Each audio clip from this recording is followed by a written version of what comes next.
যেই কৃষক দেশের মাটিতে ফসল ফলায়, ভালো ফসলের উৎপাদনের আশায় যে জমি খেতি করে, আমরা আমাদের খালগুলা দখল হওয়ার কারণে আমরা পর্যাপ্ত পরিমাণ পানি পাই না।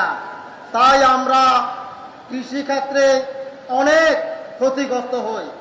আজকে শহীদ রাষ্ট্রপতি জিয়াউর রহমানের ছেলে আজকে তারেক রহমান যে উদ্যোগ নিছে, আমরা ওনাকে স্বাগতম জানাই।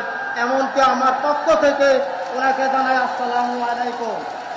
এই খাল খননের ফলে আমরা পর্যাপ্ত পরিমাণ পানি পাব। এই খালের পানি নিষ্কাশন হয়, তাইলে আমরা আগাম সরিষা চাষ করলে আমরা যেই অর্থটা আমরা মূল জমির মালিকরে দেই, সেটা আমরা উঠানো সম্ভব।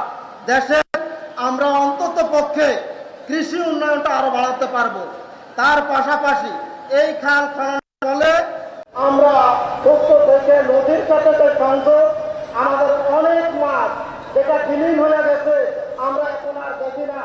এই খাল খননের ফলে আমরা আবার পুরনো রূপগুলোকে ফিরে পাবো।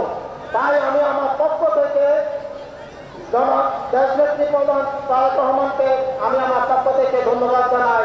তার পাশাপাশি কৃষি যে কাঠের কথা বলা হয়েছে, যদি আমরা সেটা পাই, আমরা কৃষকরা অনেক উপকৃত হব।